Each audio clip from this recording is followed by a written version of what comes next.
the families of the abductees. Yesterday, I brought the government together in order to discuss the matter of the abductees. And ever since then, I have not stopped thinking about the abductees and about you. You, the families of the abductees. I met with you. I heard from you what you're undergoing. I heard from you the continuous nightmare, the pains, the fear and worry that has no borders, no boundaries. You're holding your dear ones on your heart, and I and my colleagues look at each and every picture, photograph of them. These pictures are a command to act. Since began the war, we are acting without stop to bring them home, to bring all of them home. And when I say all of them, I mean all of them, including Oren and Adar, and who are still there. We defined the war in a very explicit manner to destroy Hamas, to release our abductees, and assure that the day after Hamas, there will be no threat to Israel. We said we would act. We were going to work the conditions that will create the conditions making the abductees back, and we have done so. What helped? Two great efforts have brought this about. The first was pressure, massive military and non-stop pressure, military one, on Hamas. I want to praise the Shabak and the IDF for creating this pressure. And the second effort was the great pressure that we're putting to obtain our abductees back. I spoke just now with President Biden. I thanked him for his actions vis-a-vis the intermediaries to help obtain what we have obtained. The combination of the military and political efforts have caused this to make it possible. I think that this will help bring about a return of additional abductees as well. It involves also visits of the Red Cross, to the abductees, and also the medical, and they claim it's not so. So let me quote what it says in the Red Cross. It has to do its work. It says specifically in the charter that it has to do so, to provide those medications and so on, and visit them. I often come before, I have before me very often difficult decisions to make, especially so in this case of the attempt to bring them, all the abductees, home is continuous, non-stop. And at this point, we're bringing back babies, mothers, and children. They say we have the highest ethical demand on us to do so. We have done that in the past. We have done this in the past, despite it happened in Savoy, in Entebbe, in Sabena, in other cases. We've done that at great cost as well, or a few weeks ago as well, when we were able to, with a daring military action, to bring make the Giddish back. Therefore, we're not waiting. We every sliver of a possibility we're using and trying to do this holy task. The IDF and all the security forces are working non-stop on this, and they brought this. The security. We also making sure that during the ceasefire, there will be protect itself, and be prepared for it. Yesterday, the government reached a decision, and I believe, as do my colleagues, as well. This is the correct one. I thank them all, my colleagues, to Benny Gantz, Minister, and Gantz, and the Herzl Halevi, and Dani Barnea, the Mossad, and Nitzan Alon, and Gal Hirsch, and everyone who has helped in obtaining their release. I want to be clear, and the Minister of Defense as well. The war is continuing. We continue the war until we reach all our goals, bring all our abductees back, destroy Hamas, and have assurance that no terror body will be in charge of Gaza. Gaza will no longer be a threat for Israel. We will bring security both to the south and as well as to the north. We are winning, and we will continue fighting until the absolute complete victory. And we're doing this thanks to the bravery of our fighters and our sons and daughters, the heroes of Israel, and their sacrifices. And I always remember that this victory has a heavy weight, heavy cost, our heroes who have fallen in order to protect the home. I spoke this evening with Avichai and Tali Barazani. Their son Dvir, a paratrooper, died. He was killed today in the fights in Gaza. Avichai, the father. I've known him for many years. He wrote to his son Dvir, when you go to fight Hamas, remember behind you 1,400 Israeli citizens who were murdered cruelly by a horrific enemy. Avichai and Bali Tali asked me, and so as did all the parents who lost their child, continue to the end. Continue until absolute victory, complete victory. Citizens of Israel, I am standing here this evening to tell you something that's clear. That's exactly what we will do. We will fight together, and God willing, together we will win.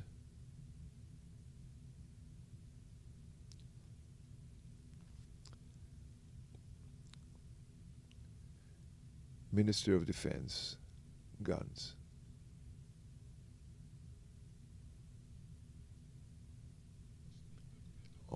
On 7 October, Hamas opened a war against the state of Israel. They thought that they're going to tear apart Israel. They'll plant the flag of Hamas in the middle of the Negev in the south of Israel. After their horrific crimes, they will cause Israel will lose the will to continue existing and to fight. They were mistaken. It was a serious mistake. The result will be that Hamas will be dismantled. The day that Hamas did these horrific crimes, it determined its own fate, the fate of Hamas. Every picture that involves the end of this war is one. It will have two things: one, the destruction of Hamas, and return of the abductees to Israel. I'm committed to this. The security apparatus and the IDF is committed to it, and we will do so. Almost a month now, IDF is functioning in the Gaza Strip. It's done using integration of air, sea, and land forces, and all involves precise work of the various forces. And we are able to obtain two important goals.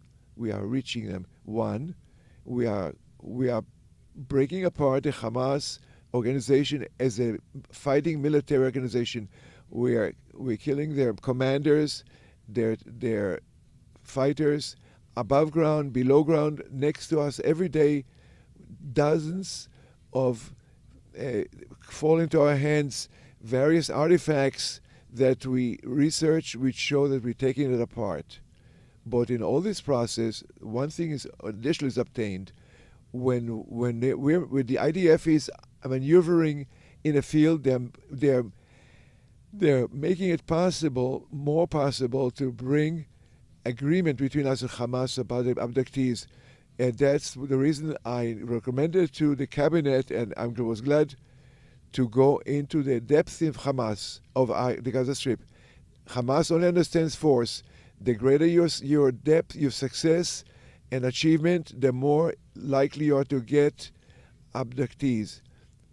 They understand one thing, force, and I hope that God willing we'll be able to get the abductees back, and we'll show, God willing, what force we have to be able to bring the abductees back, that brings abductees back to their home.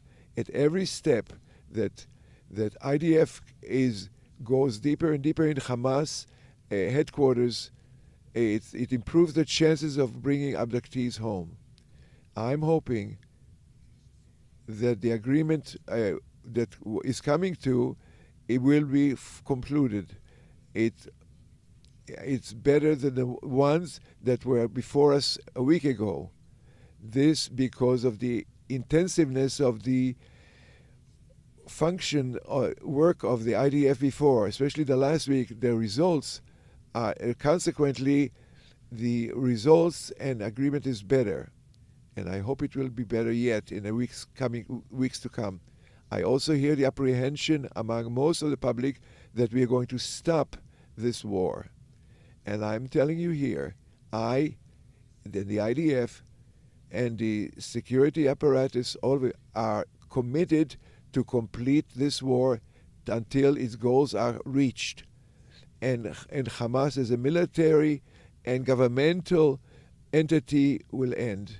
And the return of the abductees. All of this was before my eyes yesterday as well, before the government met.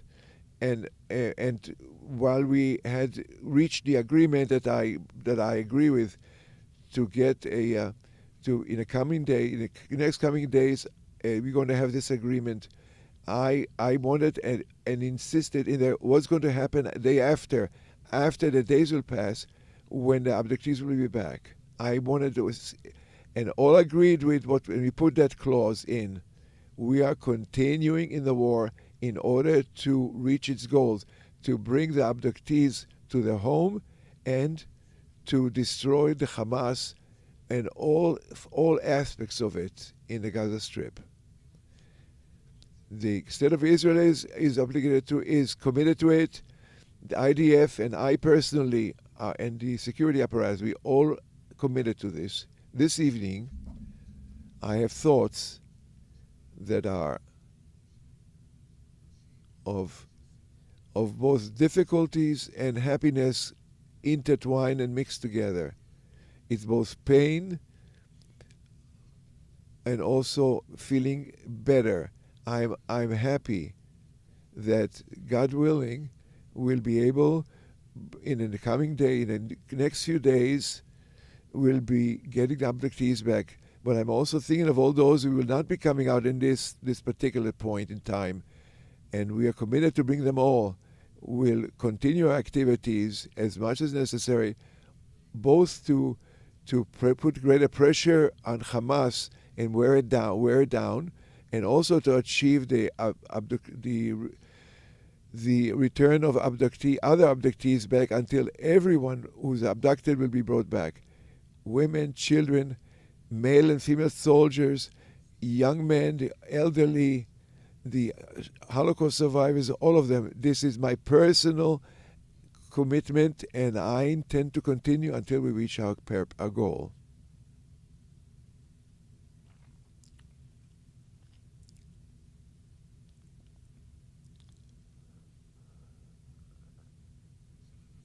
Hello, everyone. Yesterday, we reached a difficult but correct decision. A decision that may have that for sure involves saving lives. It's one of the most difficult decisions I've made in the 40 years I've been serving this country. In this war, there will be more decisions like that. I'm convinced with all my heart that this is the correct decision. Our commitment to bring our boys and girls back home is a combination of what should be done, and as it says, as anyone who saves a life is as if he saved the whole world. In my eyes, this decision and the concern about the abductees is a demonstration of the strength of the Israeli society.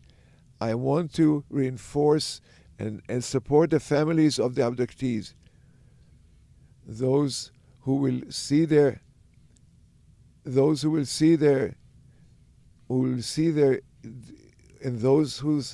will see their dear ones will be coming back, and those who have not yet will not yet be returning. Our commitment is still in extant. It's still existing. We're committed to bring them all back. I promise all the families abducted, we are with you. We are here for you.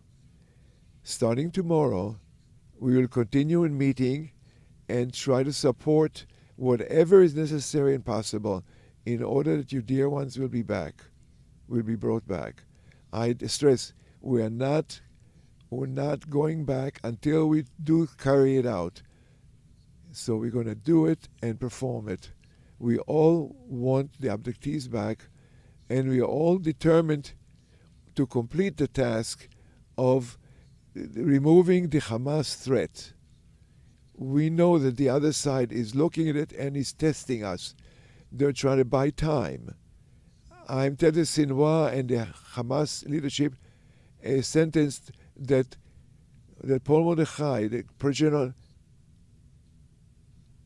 we are a nation which survived the Holocaust, that has patience, that built a strong military and a flourishing society. When we're not looking at the reality about days and days. We're talking about the eternity of Israel. I'm determined to continue the war. We're all determined to win. The decision, the agreement that we were working on yesterday, we're not going to divide it amongst us between Jews, Druzim, or others, or the left, people on the left or right of the political spectrum. It's everyone's. Some think some believe that this decision about how it's going to work out, don't agree with it. I respect their opinion. There's no good people who want the children back and bad ones that they want them to stay with Hamas. There's a complex dilemma before us, and a leadership that received the decision, the best possible decision to be made. Those who think that we made a mistake here are also part of our nation, and we have to remain united and unified in order to win. Before I end, we are before days of a ceasefire in the south and possibly in the north too. Right now, the IDF fighters are still fighting at this now, and in the Gaza Strip and all over Israel. We support them, and we are preparing for the continuation of the war. In this Hezbollah that lost many of its people and caused tens of thousands of Lebanese had to flee their homes in south of Lebanon. What's happening in Gaza, what's happened in the north of Gaza, could happen also in South Lebanon. What happened to Gaza can happen to Beirut. We see the Iran's attempts to work against us. We will know how to work against those who are doing it, as well the emissaries, as well as those who send them. My brothers and sisters, citizens of Israel, we have difficult days before us, and cruel enemies. Before we have these difficult decisions, we're going to overcome these days. Unified, we'll succeed and win together. We're going to succeed together. We'll continue to build and cause our country to flourish, our only country and our beloved country. Thank you. Questions? Channel 13. Prime Minister, 2 questions. First will be the first step, if everything goes smooth, and the first step, and maybe even more than we have 4 or 5 days of cessation of fighting. How can you approve,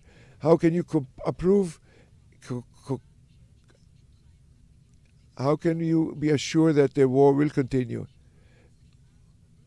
Back then, you admitted that in the Shalit deal, you admitted that there were mistakes made, and people who are released end up murdering others. But in this case, you'll be releasing people who did not murder but attempted to do so or just didn't succeed.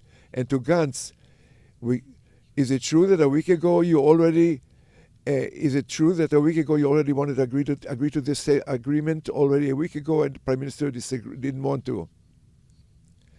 Please, you had such a long question. Please.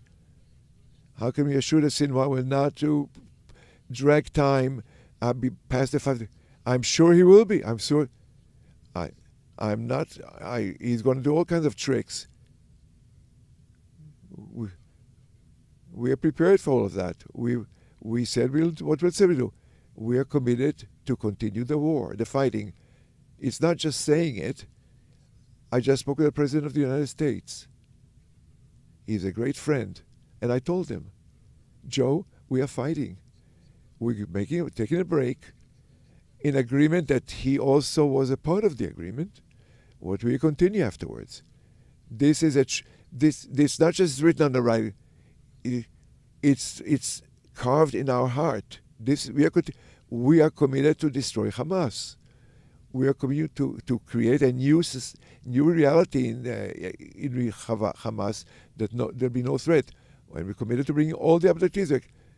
This requires the continuation of the war, and it will do so. The greatest threat to our existence, as I see it, comes from Iran. The greatest is that it would have nuclear weapons, which could have much more horrific things that we've had. I've done many things in order to avoid that, and some were involved about the Shalit deal. And when the day comes, I'll talk about it. But one thing I'm certain of, when you release these people, you take a risk. The risk is, we're not talking about murderers, we're talking about bad people, women and young people who are bad people. And we will do everything in order to assure, as much as we can, that will not harm people. But that's the price we're paying in order to bring back, so we hope, if this deal will not fall apart, dozens of children and their mothers and women as a first stage in this process. I very much hope there'll be more than 50, but I cannot commit myself to it.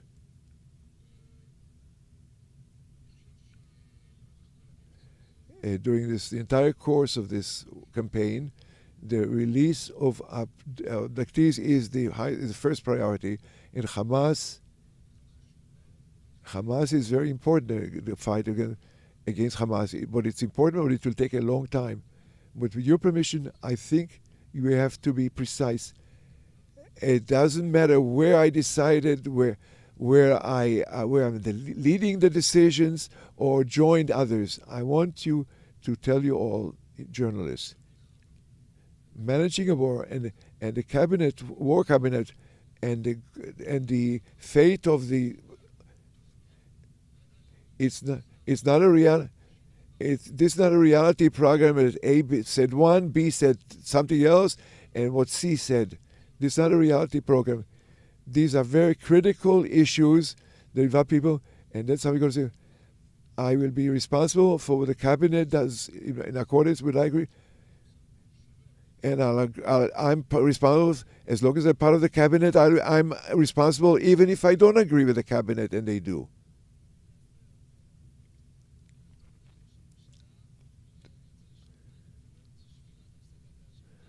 what red line will has to be crossed that the ceasefire will be broken, a missile to go off when it shouldn't have, etc. And what about releasing murderers in the future deals? How about one of them who said, I'm going to go back to terrorism if I'm released?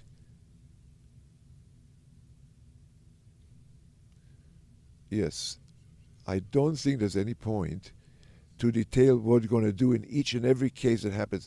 We are prepared, the IDF is prepared for any eventuality, to many more possibilities than those that you've taken. We're taking it to, we're not coming here with rose-colored glasses. We know who we're dealing with. It's an enemy. I told to President that holds a baby. And I didn't tell him. He told me that. It's an enemy that holds a baby, that holds onto a 9-month-old baby as a hostage. It can't talk yet and can't even walk, and holding him as a. We know who we have dealing with. We prepared the various possibilities. It's not going to help us. We are going to have very difficult days that will challenge us. What we're willing to give, what we will not to give. We can do this as a Tel Aviv program, tell you what will you do in each and every case, but it's not appropriate.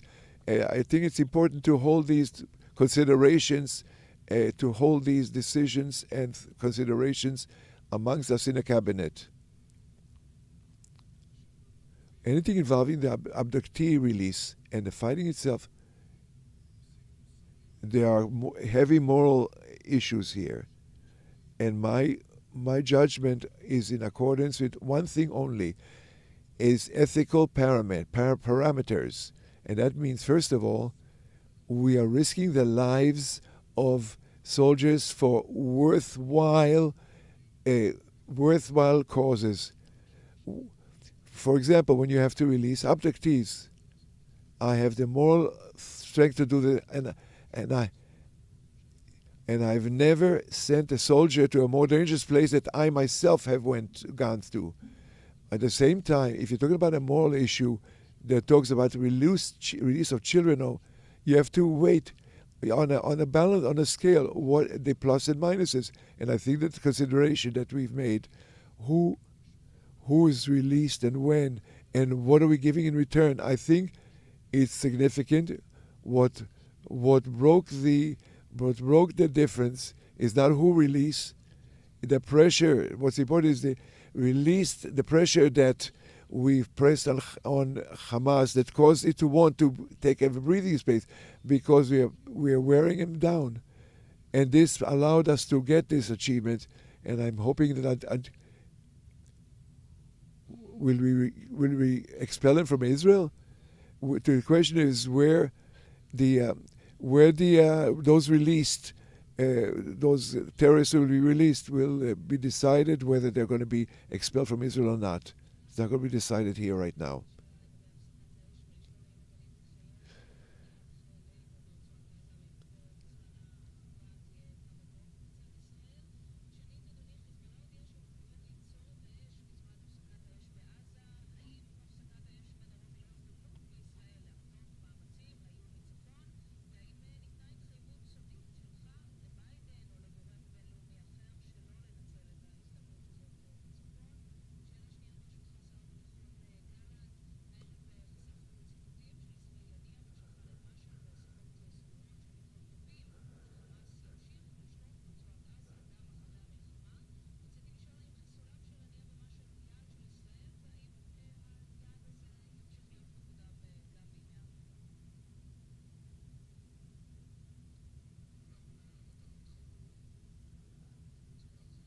We have a commitment to have security to the south and north, and we work in a wise manner. That's what we're doing. I tell you another question. Yes. Will the ceasefire will be stopped if they're going to harm our soldiers? The soldiers have a standing order. If you have a threat for your lives, act. You don't need a political decision for that. it's a standing order. Everything else, we have considered the possibilities, and we know what we will do. We are interested to bring all the abductees in according to this agreement, and maybe more. But we're not giving a blank check to them. They can do whatever they want. Clearly, that's not the situation. We're going to act wisely. And after the days we have allotted, we're going back to the war. It's possible. We'll have to do this sooner, much sooner. Maybe maybe they will not meet the agreement. We're not going to just stand there. We'll do what we can. So this will be carried out. But if it's going to be broken, we'll know what to do. I'm not sure I understood your answer, but you said there's a secret agreement. No, there's no secret. Is a cease. I don't know if Hezbollah has said that what he's going to do. We're going to check in according to Hezbollah, according to his actions and our own interests. I'm not aware that Hezbollah has agreed that it will have a ceasefire as well. Please respond. Repeat.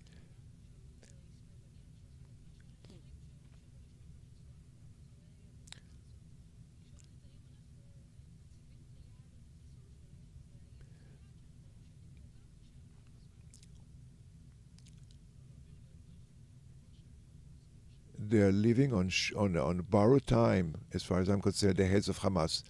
The fight against Hamas is all over the world, all the globes. From the one who's with a Kalashnikov in a field and meets Givati soldier, and including those who are flying in luxury jets and abroad. They're all dead men walking.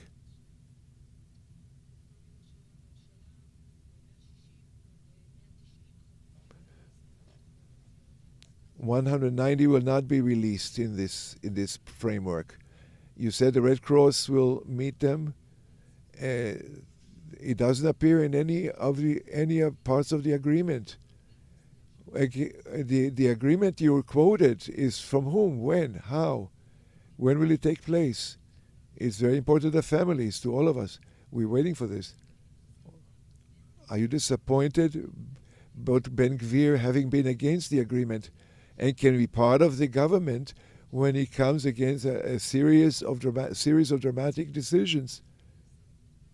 And to the Ministry of Defense, 230,000 have been evacuated from the north and south, some by the government and some on their own.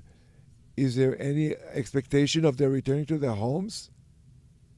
The Israeli dislocated. The Red Cross is part of the agreement in a sense that there is a clause that was accepted, that explicit one, that was written in it and was agreed upon by, it was brought by the intermediary, was agreed to by us, and this other side as well. And I just read it here. And therefore I expect from the Red Cross that they'll act according to this clause. Maybe it will be difficult to carry it out. Hamas may not, but it's not possible that I don't think it could happen that the Red Cross will not at least demand to carry it out. We have contact with them, and after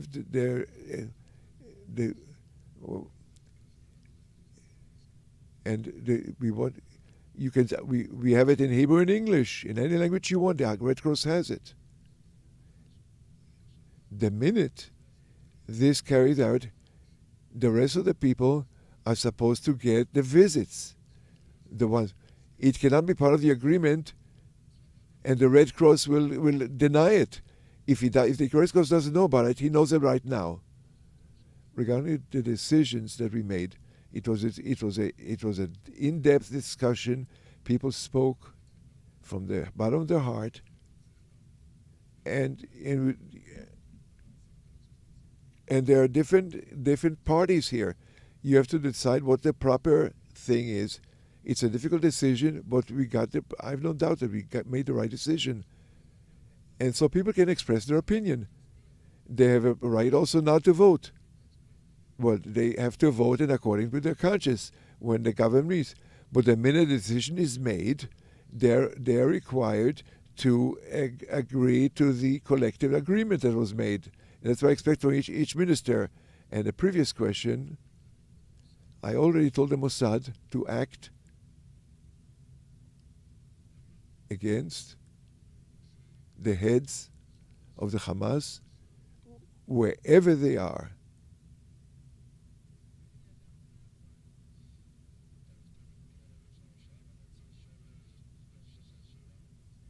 What? Excuse me.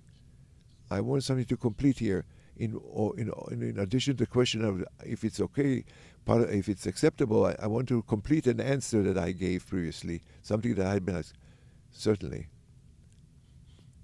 First, there are over 200,000 Israelis that in fact left their home.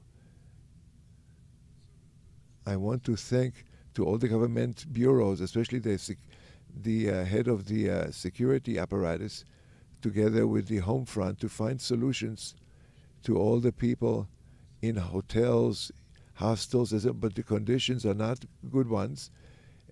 Even though we're improving and getting organized, we're following this every week in discussions in depth. The first area in Machapiria, which you can return soon, I hope, and I think, those who were relocated from their homes were the areas, the ones that are more than 4 kilometers from the Gaza Strip.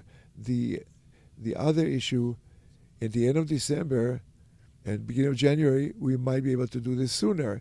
We're talking about places that also were evacuated, or that the danger is becoming less and less so in view of the work being done in the Gaza Strip by us. And also you have to make sure their homes are in good condition.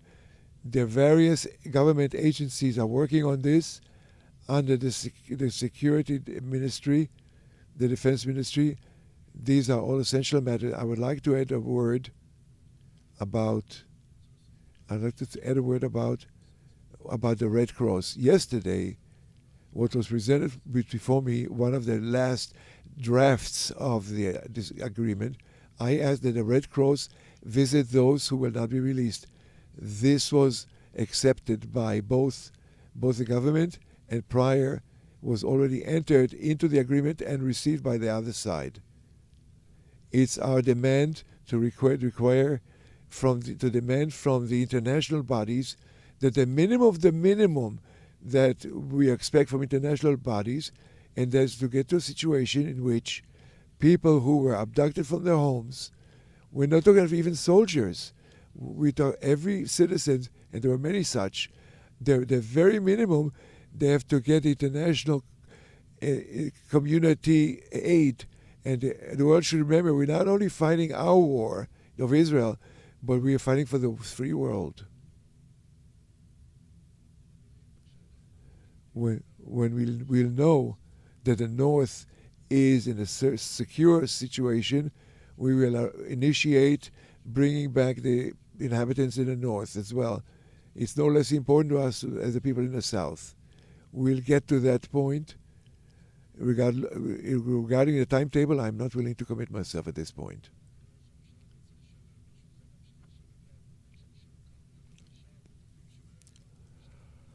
Regarding those not being released right now, can you tell something to the families of those abductees regarding a future? Are we talking about days, weeks, months? Was this raised in the discussions that were made?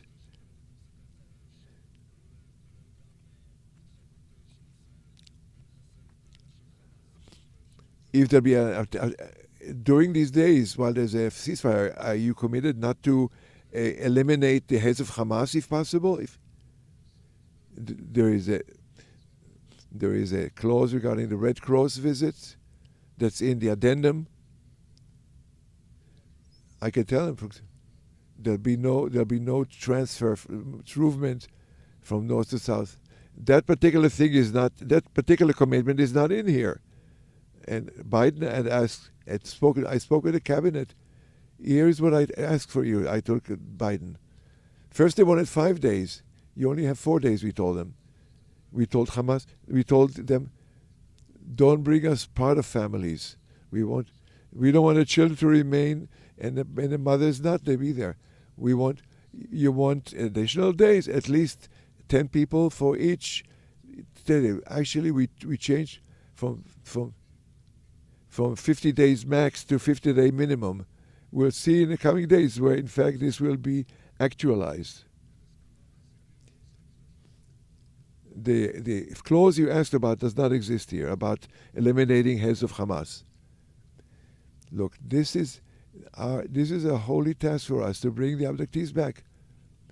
I said the war is in stages, and we're now going to give in on that. And the second one, there are 2 targets here, and the third one is to avoid a situation where Hamas will be duplicated in the future. This target is before us. I cannot tell you exactly what will happen. I know without pressure, nothing will take place. There was no true agreement until we began the land war, and now with the pressure, there's a chance to carrying it out. We're going to continue pressure. We'll do this wisely, I believe, and we're not forgetting. We're not forgetting behind, not soldiers, anyone, young people, not elderly, no one. We remember them all, and we are working to release them all. This is not just talking.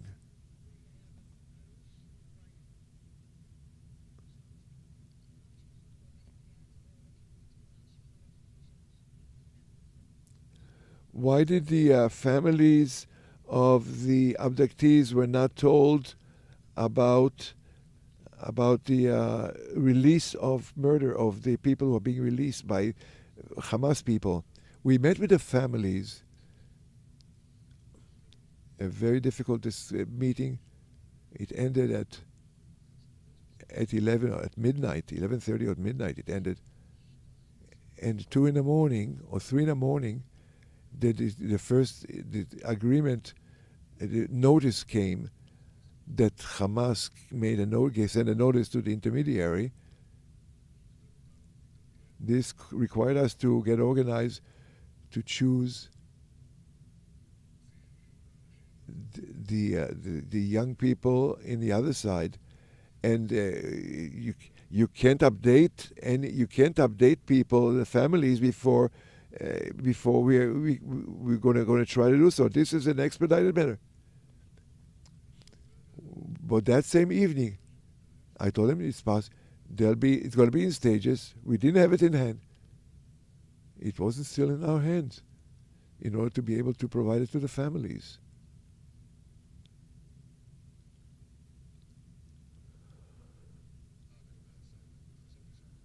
I thought I answered about the Ben Gvir.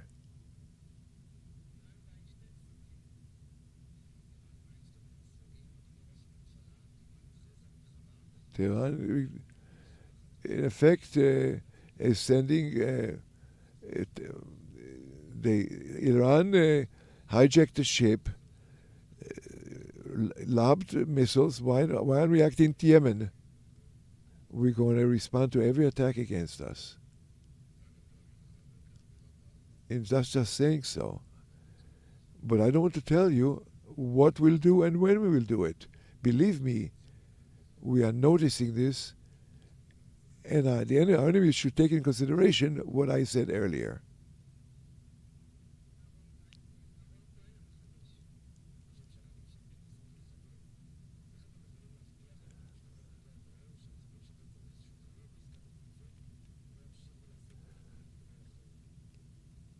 Look, we were in this situation in the past with such terrorists in the past, of releasing them, and then we took them back again to prison because they, in some cases, some of them were actually eliminated or injured. The big question is, how can we to skip over the possibility dozens of children, mothers. At this moment, it's right in our hand, within reach. I told you, the ones who I told you those who are releasing are not murderers. Can we do it without it? No, we couldn't do it otherwise. There's a price. In my opinion, it's difficult. It's not simple. I want people to ask themselves.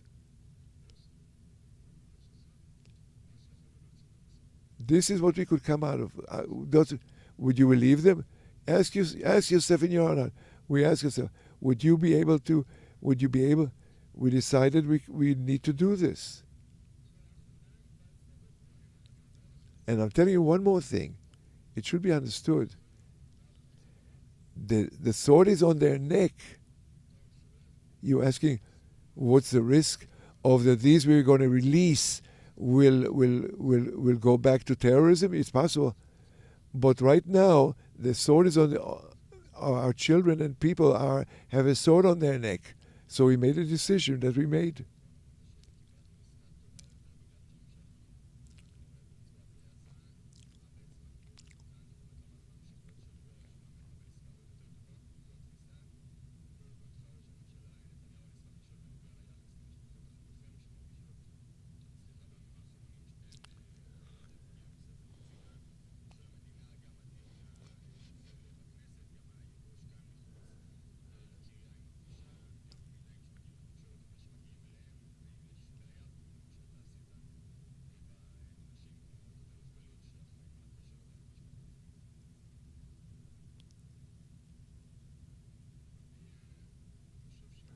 I think we reached a point of getting the maximum that we could between the military action and the desire to release abductees.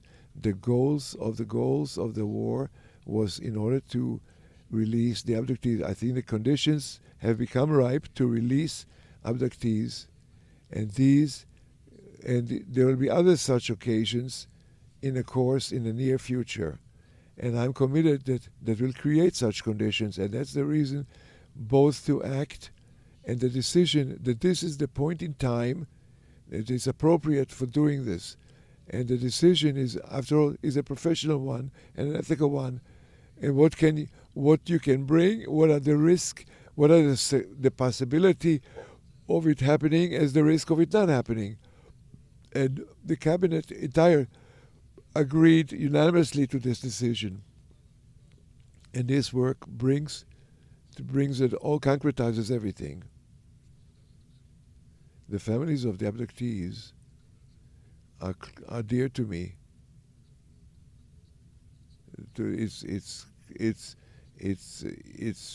We had Gal Hirsch raise this issue of getting of dealing with the families and their challenges involved, and I'm appreciative of the thousands of people who are working on this. There's more to be done in this case. I'm simply not responsible for what's publicized in the papers. I think you know that.